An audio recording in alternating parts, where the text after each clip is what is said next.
The text message from my brother made my stomach clench. Can't wait to hear about all your pro bono cases defending criminals, sis. Maybe you'll finally admit law school was wasted on you. I'm Eliana, and my little brother has always had a talent for getting under my skin. The family reunion invitation sat on my granite countertop like a ticking time bomb. Mom's elegant handwriting promising an evening of family bonding and celebration. What it should have said was passive-aggressive comments and judgment. You could always cancel, Braden suggested, sliding a fresh coffee across my desk. My colleague and closest friend at the firm had endured years of my family drama stories. And give Adrian the satisfaction? Never. I took a sip of the coffee, savoring its bitter warmth. Besides, Mom would never forgive me. You could just tell them the truth, he said, leaning against my office doorframe. Partner at Thompson, Campbell and Associates isn't exactly something to be ashamed of. I shook my head, watching the city lights flicker to life outside my corner office window. They think I'm still a public defender, because that's what Adrian tells everyone. He's convinced himself that's all I'll ever be. The truth was more complicated. Yes, I'd started as a public defender, and I was damn proud of that work. But 5 years ago, Reese Campbell had seen something in me during a high-profile case. Now, at 35, I was the youngest partner in the firm's history. Not that my family knew any of this. My phone buzzed again.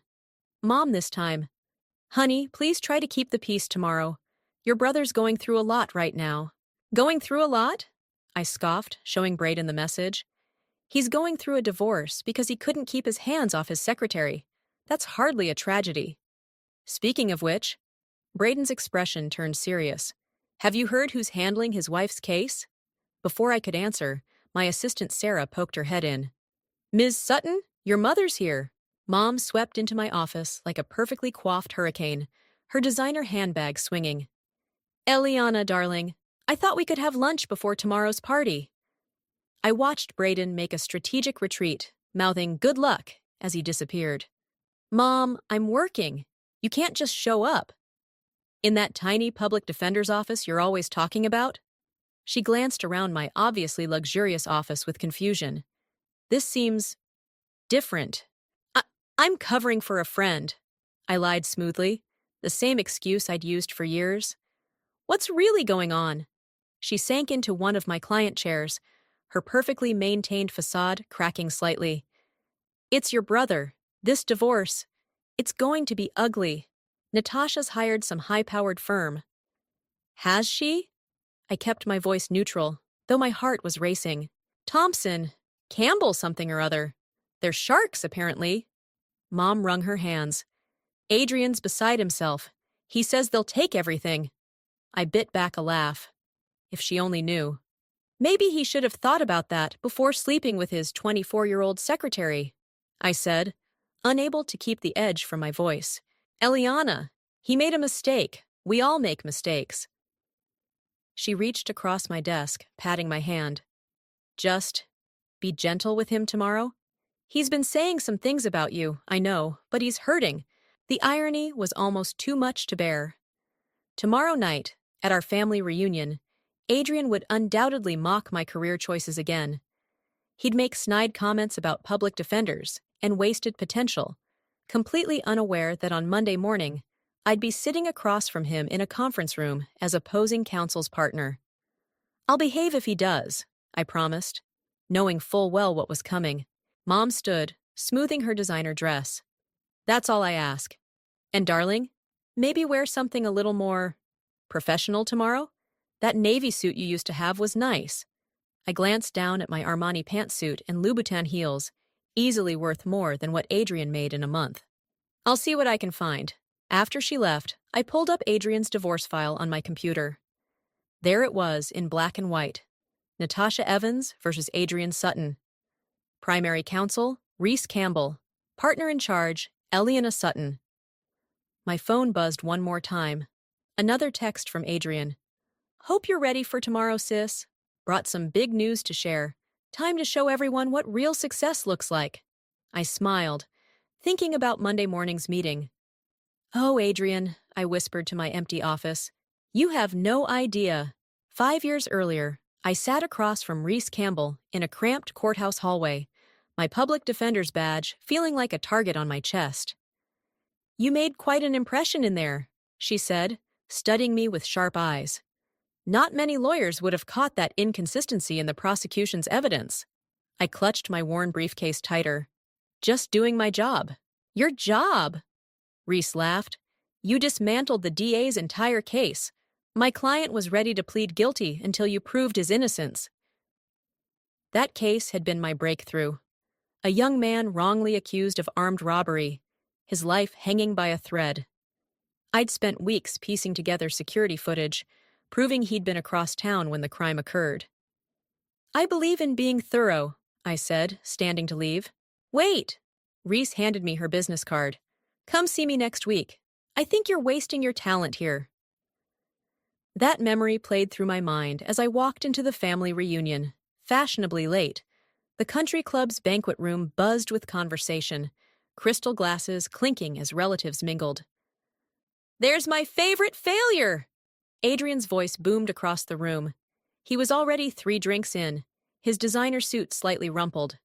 "Still saving the world one criminal at a time?" "Adrian!" I nodded coolly, accepting a glass of champagne from a passing server. "You know," he continued, loud enough for nearby relatives to hear, "I just closed a 7-figure deal last week. Meanwhile, my big sister's probably still making what, 40 grand a year?" Our cousin Maria winced. "Adrian, maybe we should—" No, let's hear about Eliana's noble sacrifice," he interrupted. "Tell us, sis, how many drug dealers did you keep out of jail this month?" I took a deliberate sip of champagne. "Actually, I've moved on from criminal defense." "Oh?" His eyebrows shot up. "Finally admitted defeat?" Before I could respond, Mom appeared between us. "Children, please. Adrian, honey, maybe you should slow down on the drinks." "I'm celebrating, Mom." He threw an arm around her shoulders. "Did you tell her my news? About the merger?" "I was just about to," Mom said, shooting me a warning look. "Adrian's company is merging with—" A commotion near the entrance cut her off. Heads turned as Braden burst into the room, tablet in hand. He caught my eye and gestured urgently. "Excuse me," I murmured, extracting myself from the family circle. In the hallway, Braden thrust the tablet at me. "You need to see this." The headline made my blood run cold. Tech CEO Adrian Sutton's divorce takes ugly turn. Insider trading allegations surface. "It just broke," Braden said quietly. "Natasha's claiming she has evidence he was trading on non-public information." Through the banquet room doors, I could hear Adrian's loud laughter. "The merger's going to make us millions! To success!" "This changes everything," I said, scanning the article. "If these allegations are true—" "That's not all." Braden swiped to another page. "Look who's representing him." Jesus Thompson's name jumped out at me. The same Jesus Thompson who'd tried to poach my biggest client last year, who dismissed me as that public defender playing at corporate law. "Perfect," I muttered. "Just perfect."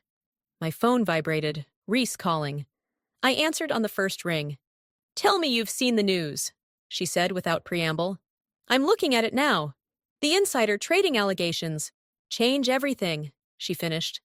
"Listen, Eliana, I know he's your brother, but this case just got a lot bigger. If you want to recuse yourself—" "No," my voice was firm. "I'm staying on." Through the doors, I could hear Adrian holding court. "My sister? Oh, she means well, but some people just aren't cut out for the big leagues. Public defenders are important, I guess. But let's be honest. It's where lawyers go when they can't hack it in the real world." Braden touched my arm. "You okay?" I handed him back the tablet, straightening my shoulders. "You know what the funny thing is? 5 years ago, when Reese offered me the job, Adrian told me I'd never survive in corporate law. Said I didn't have the killer instinct. And now? Now he's about to find out just how wrong he was." I checked my phone. 3 missed calls from Mom. Monday morning's meeting should be interesting. "Speaking of which," Braden grinned, "what are you going to wear?" Something expensive, I said, pushing open the banquet room doors. Very, very expensive. Adrian's voice carried across the room. To my incredible success, and to my sister, bless her heart, still fighting the good fight in her little public defender's office. I raised my glass in his direction, smiling. In less than 48 hours, his world would implode, and I would be there to watch it happen. Monday morning arrived with the weight of inevitability. I stood in the courthouse, adjusting my crimson Chanel suit, while Reese reviewed our notes one final time. The Morrison case is straightforward, she said. Just don't let opposing counsel rattle you. I smiled, thinking of the much bigger confrontation looming later that day. When do they ever? The courtroom doors opened, and I strode in with the confidence that came from years of victories. 2 hours later, the judge's gavel fell with a satisfying crack. Motion granted in favor of the plaintiff, she announced. Outside the courtroom, Reese squeezed my shoulder. Brilliant work. Now, are you ready for this afternoon? Before I could answer, my phone buzzed. Adrian's name flashed on the screen, along with a text. Meeting with my hotshot lawyers today. Gonna crush this divorce thing. Wish you had the skills to see a real lawyer in action.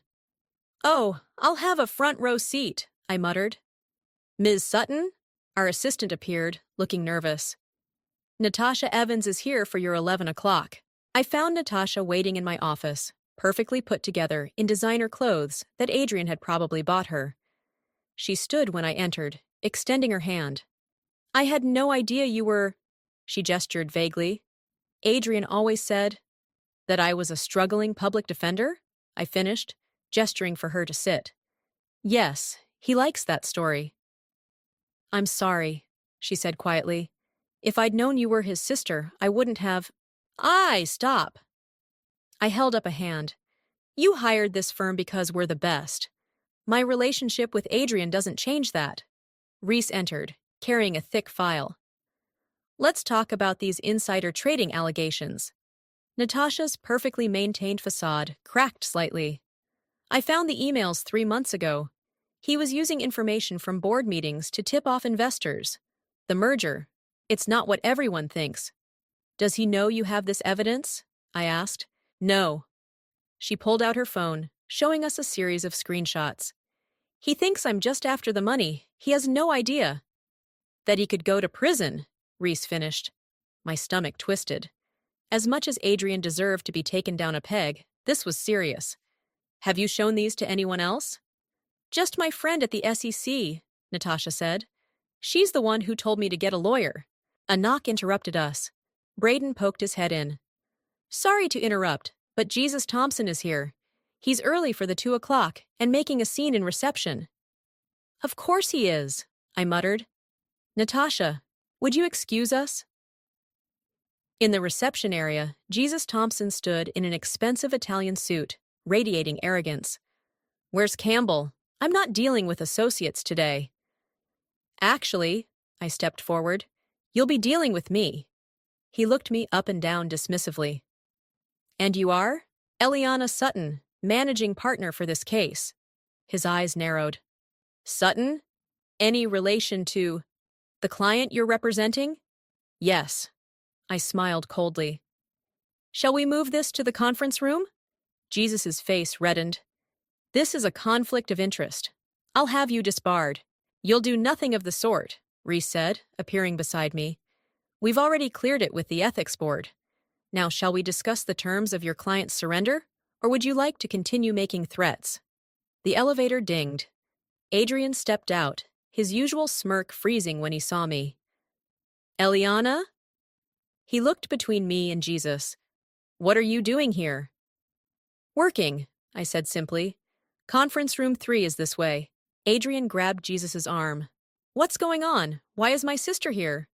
Because, I turned to face him fully, I'm the partner handling your wife's divorce case. Surprise. The color drained from his face. But, you're a public defender. No, Adrian. I'm the lawyer you always claimed I couldn't be. I gestured to the conference room. Now, let's discuss those insider trading allegations, shall we? What allegations? He stumbled slightly. This is ridiculous. Jesus, do something. Yeah, actually, Reese interjected. Perhaps we should start with the evidence Natasha provided. The emails make for fascinating reading. Adrian's swagger evaporated. Emails? What emails? I opened the conference room door, enjoying the way his hands shook as he reached for his phone. All will be explained. Please, take a seat. Mom's going to hear about this, he threatened weakly. Oh, I'm counting on it. I placed a thick folder on the table. Now, about those stock trades you made last quarter. The door closed behind us with a soft click, and for the first time in our lives, Adrian looked at me with something new in his eyes. Fear. You can't do this to me! Adrian's voice cracked as he paced my office later that evening. I'm your brother! Exactly, my brother who spent years mocking my career choices. I remained seated behind my desk, watching him unravel. How does it feel to know your struggling public defender sister holds your future in her hands? Mom called me 6 times during that meeting, he said, running his hands through his hair. What am I supposed to tell her? The truth might be refreshing. The door opened and Braden entered with 2 cups of coffee, stopping short when he saw Adrian. Sorry, I didn't realize. No, stay, I said, accepting the coffee. Adrian was just leaving. This isn't over, Adrian snapped, storming out. Braden settled into the chair across from me. That went well. He didn't even acknowledge the insider trading evidence, I said, rubbing my temples. Just kept sputtering about betrayal and family loyalty. Speaking of family, Braden nodded toward my phone, which was lighting up with another call from Mom. I answered on speaker. Hi, Mom. Eliana Marie Sutton. Her voice filled the office. How could you ambush your brother like this? He's devastated. Devastated that he got caught, I corrected. Did he tell you about the illegal stock trades? That's just business, she faltered. You don't understand how these things work. Actually, Mom, I understand perfectly. It's literally my job to understand. A job you never told us about? She paused, and I could picture her pacing her kitchen. All these years, letting us think. Why didn't you tell us? Would it have mattered? Adrian made sure everyone saw me as a failure. You never questioned his version of events. That's not fair. No, what's not fair is watching my brother commit securities fraud while mocking my career choices. I caught Braden's supportive nod. The evidence is solid, Mom. He's in serious trouble. Then help him. You're his sister. I'm also an officer of the court. What he did was illegal. The line went quiet for a moment. Your father would be so disappointed in you. The words hit like a physical blow. Braden reached across the desk, but I waved him off. Dad taught us about integrity, I said quietly. About doing what's right, even when it's hard. I wonder what he'd think about Adrian's choices. She hung up without responding. You okay? Braden asked. Before I could answer, my assistant Sarah buzzed in. Ms. Sutton, Natasha Evans is here again. She says it's urgent. Natasha burst in before I could respond, clutching her phone. He's threatening to expose my past. Says if I don't drop the case, he'll tell everyone about my DUI from college. Let me see, I said, taking her phone. Adrian's text messages were a desperate mix of threats and pleading. Drop the case or everyone learns about your mistake. Think about your reputation. I'll destroy you. Classic Adrian, I muttered, always attacking when he's cornered. Can he do this? Natasha's hands trembled. No, I said firmly. This is witness intimidation. We can add it to the pile. My phone buzzed again. Jesus Thompson calling.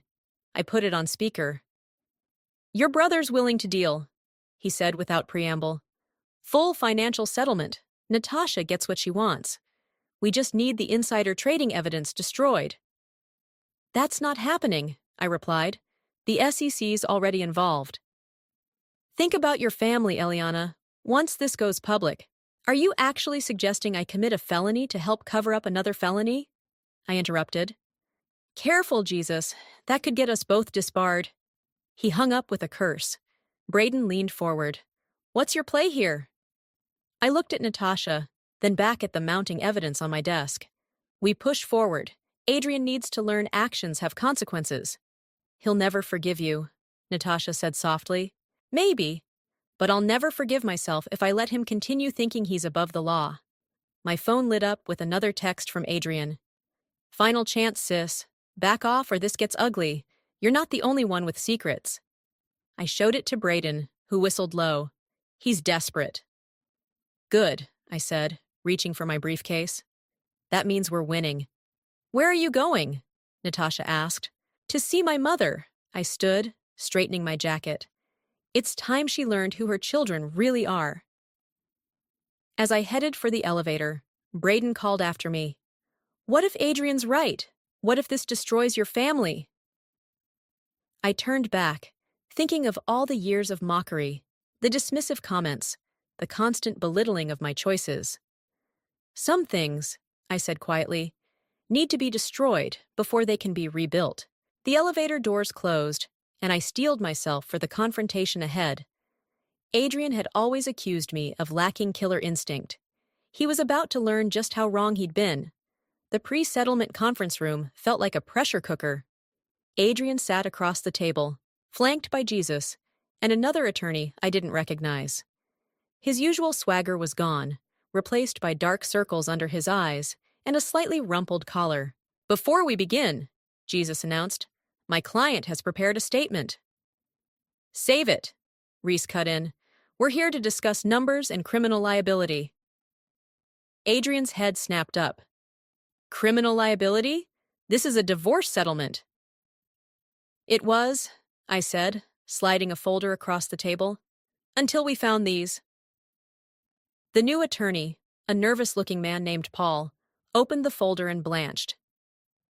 Mr. Thompson, a word? They huddled in whispered conversation, while Adrian stared at me, his face a mix of anger and fear. What did you give them? Everything, Natasha answered from beside me. The emails, the phone records, the offshore accounts. You vindictive bit.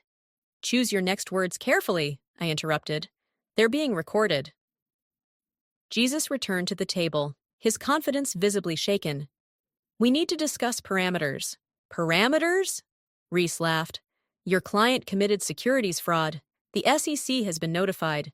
The only parameters we're discussing are how much prison time he's facing. Prison? Adrian's voice cracked. Eliana, you can't be serious. We're family. Funny how you only remember that when you need something. The door opened and my assistant entered with a note. I read it and felt my stomach drop. Mom's in the lobby, I announced. She's demanding to be let in. Adrian's face lit up with hope. Yes, let her in. She'll talk sense into you. I nodded to my assistant, and moments later, Mom swept in wearing her best fixing things outfit. This has gone far enough, she declared. Eliana, you're dropping this case immediately. Actually, Reese interjected, she's not.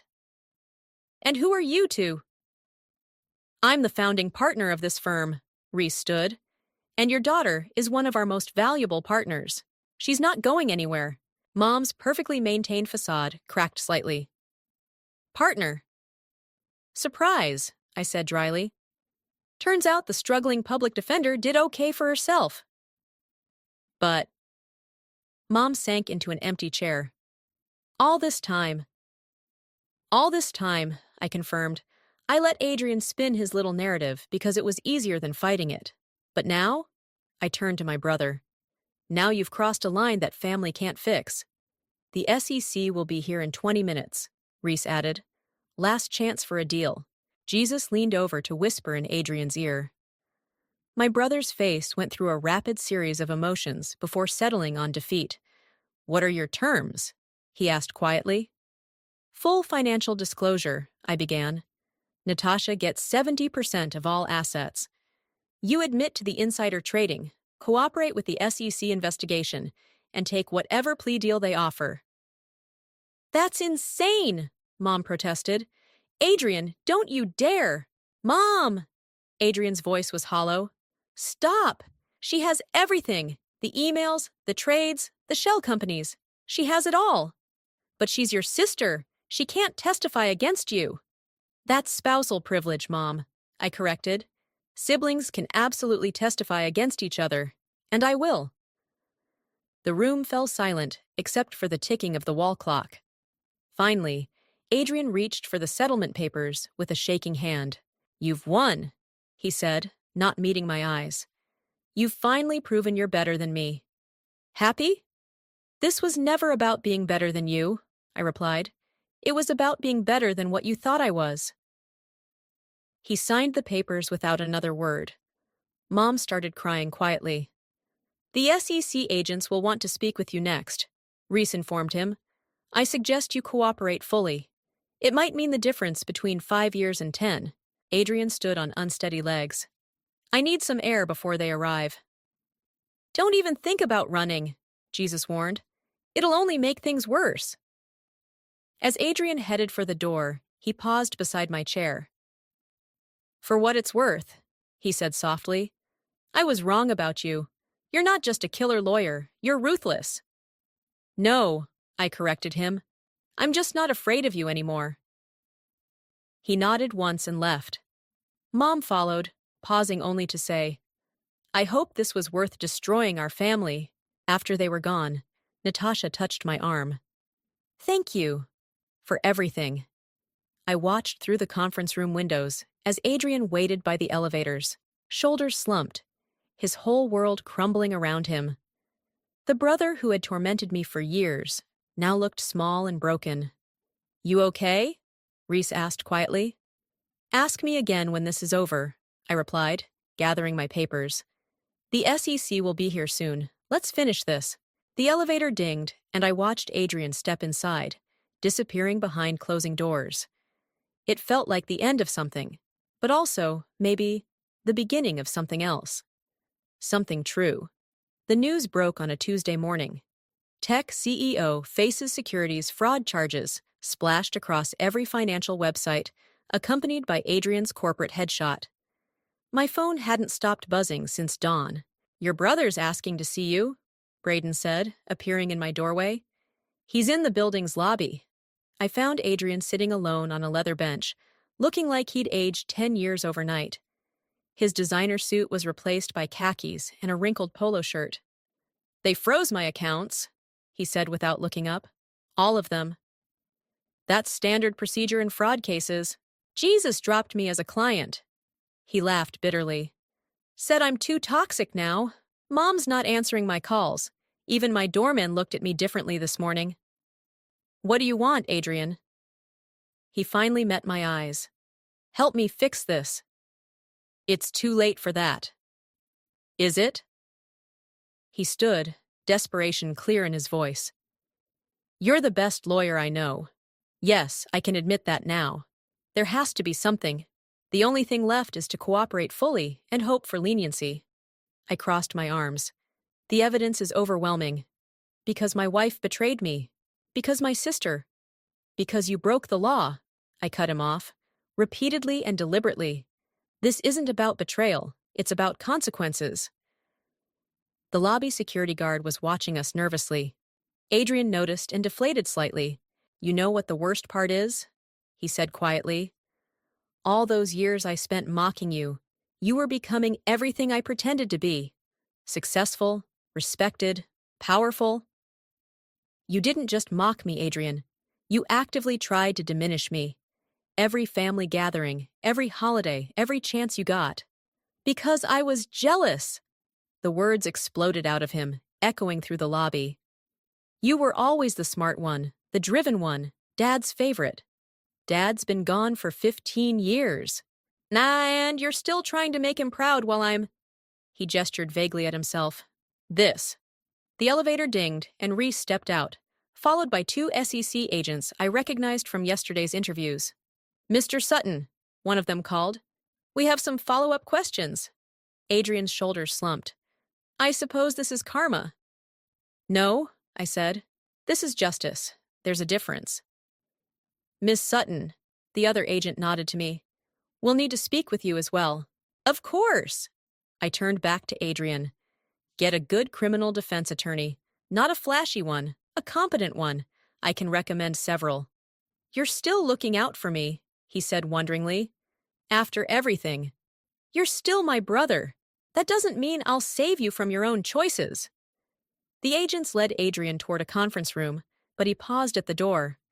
Hey, Eliana, remember when we were kids and I pushed you off your bike? You said I'd never learn to ride it anyway. But you did. The next day, you got right back on. I should have known then that you'd always prove me wrong. The conference room door closed behind him, and Reese appeared at my side. Your mother's giving interviews, she said softly, claiming you manipulated the evidence to destroy your brother. Of course she is. I checked my phone. 5 missed calls from Mom, and a text. How could you do this to our family? The partners want to release a statement, Reese continued. Show our support for you. No. I watched through the glass as Adrian slumped in his chair, answering the agent's questions. Let the evidence speak for itself. My phone buzzed again. Natasha this time. Just saw the news. Are you okay? Before I could respond, the elevator opened and Jesus Thompson strode out, heading straight for me. You've made a powerful enemy, he growled. Threatening opposing counsel? I raised an eyebrow. That's a bold choice for someone facing potential conspiracy charges. His face reddened.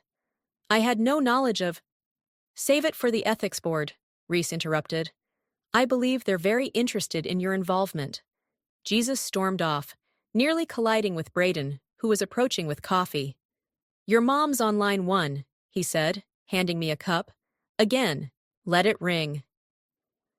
I watched Adrian through the conference room window, remembering all the times he'd torn me down, all the years of subtle and not so subtle jabs. Was it worth it? Braden asked quietly. In the conference room, Adrian buried his face in his hands as the agents presented more evidence. Through the glass, I could see his shoulders shaking. Ask me in 10 years, I replied, turning away from the window. Right now, I have work to do. My phone buzzed one final time. A text from Mom. Your father would be ashamed. I typed back 3 words before silencing my phone. No, he wouldn't. Then I straightened my jacket and headed back to my office, leaving my brother to face the consequences of his choices, just as I had faced mine all those years ago. The courtroom fell silent as I approached the podium. Adrian sat at the defendant's table, his new attorney, a competent, no-nonsense woman named Rachel, beside him. 3 months had passed since the scandal broke, and today would determine his fate. Your Honor, I began, I'm here today not as the defendant's sister, but as counsel for Natasha Evans, whose divorce settlement is intrinsically linked to these criminal proceedings. The judge nodded. Proceed, Ms. Sutton. The evidence before you shows a clear pattern of securities fraud spanning 3 years. I gestured to the exhibits displayed on the courtroom screens. Mr. Sutton didn't just break the law. He built his entire business model around breaking it. Adrian wouldn't meet my eyes. Mom sat in the back row, clutching her designer handbag like a shield. The defense claims these were isolated incidents, I continued. Mistakes made under pressure. The evidence tells a different story. Rachel stood. Objection, Your Honor. Counsel is editorializing. Overruled. Continue, Ms. Sutton. I pulled up the email chain that had started everything. This exchange from March clearly shows premeditation. Quote, the board doesn't know yet. Buy now before the announcement. Delete this email. Adrian flinched. In the gallery, I heard Mom's sharp intake of breath. The prosecution has already established criminal liability, I said. I'm here to ensure that the civil penalties reflect the scope of the damage. My client's entire marriage was built on fraudulent gains. Your Honor, Rachel interrupted, Ms. Sutton's personal relationship with the defendant creates an obvious conflict, which was reviewed and approved by the ethics board, I countered. My relationship with the defendant gives me unique insight into the pattern of deception. The judge leaned forward. Are you prepared to testify to that effect, Ms. Sutton? I am. I turned to face Adrian directly. For years, I watched my brother manipulate facts to serve his narrative. He convinced our entire family I was a failure while he committed federal crimes. The pattern is clear. Objection! Rachel stood again. Counsel is testifying. Sustained. The judge frowned. Stay on point, Ms. Sutton. I nodded, pulling up the financial records. The defendant's actions resulted in over $12 million in fraudulent gains. The proposed settlement of 70% to Ms. Evans is more than fair. It represents only the legitimate portions of their joint assets.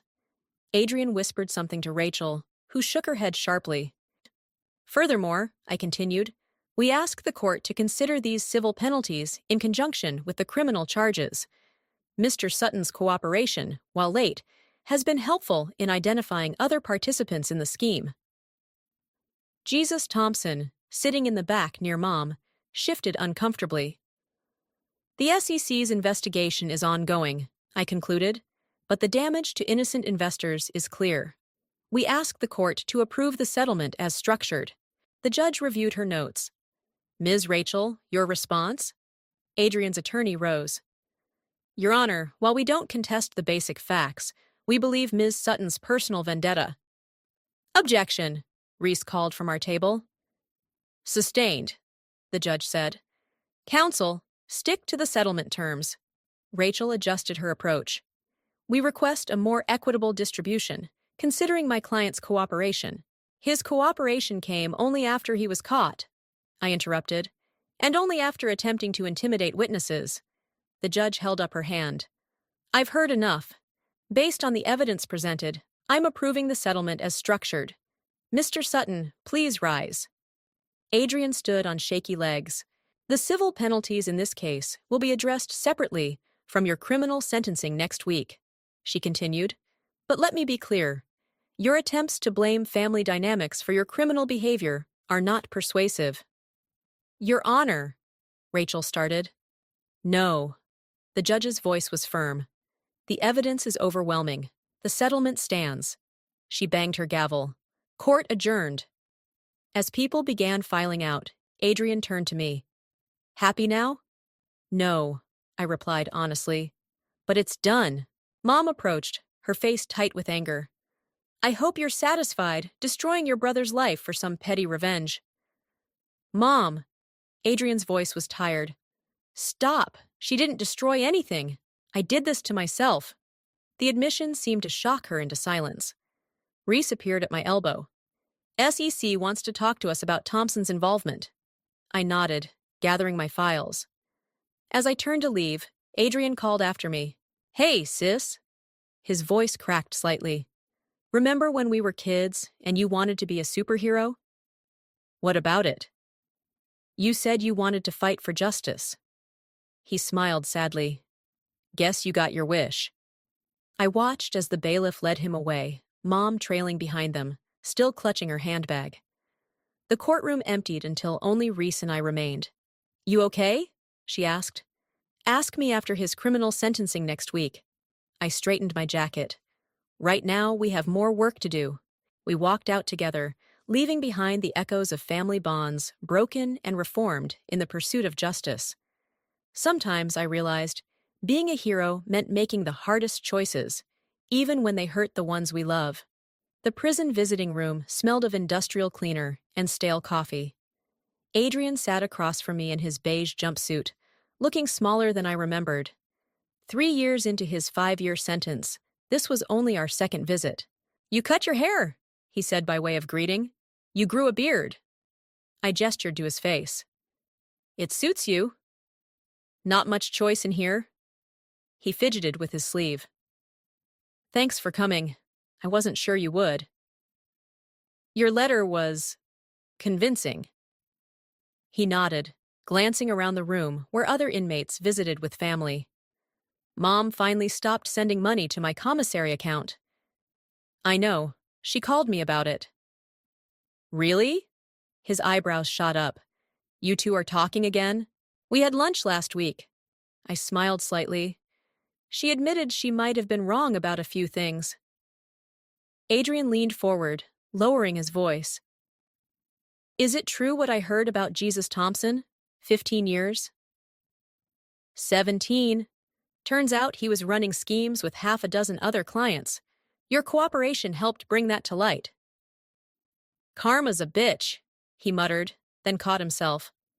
Sorry, I'm trying to be better about everything. The prison therapist you mentioned in your letter, she's helping? Dr. Chen. He nodded. She's the one who suggested I reach out to you, said I needed to stop blaming others for my choices.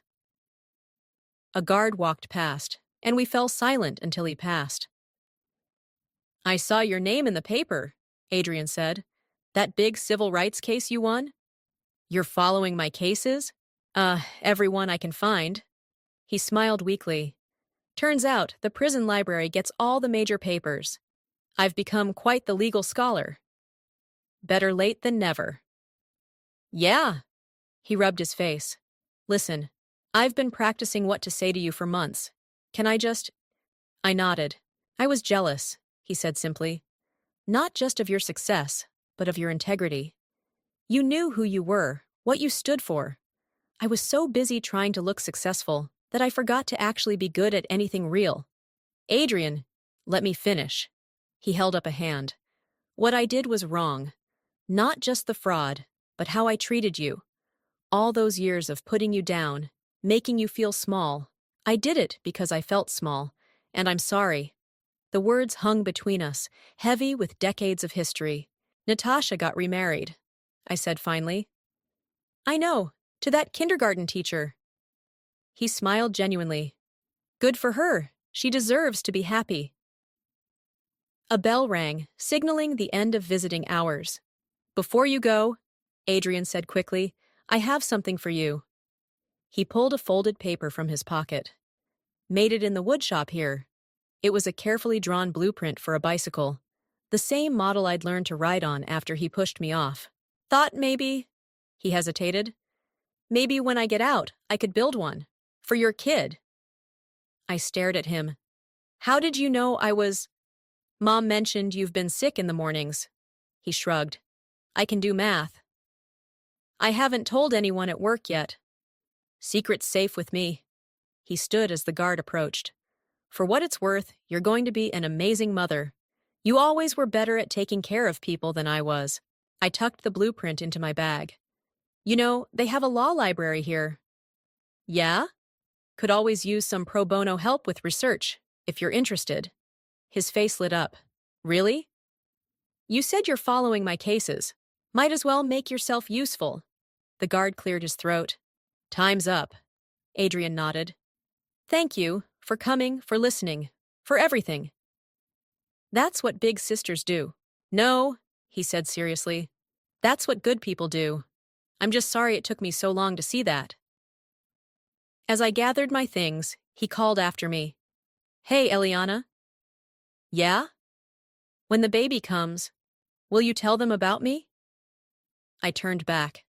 I'll tell them their uncle is learning to be brave enough to face the truth. That sometimes the hardest victories are the ones we win over ourselves. Still talking like a lawyer, he smiled. Still your sister, I replied.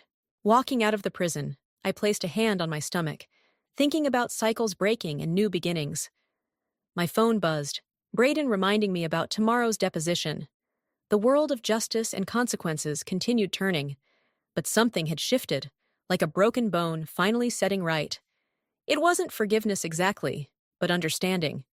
Sometimes that's enough of a victory to build a future on.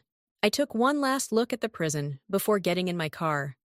The blueprint in my bag felt like a promise, not of perfection, but of possibility. Sometimes that's all any of us can ask for.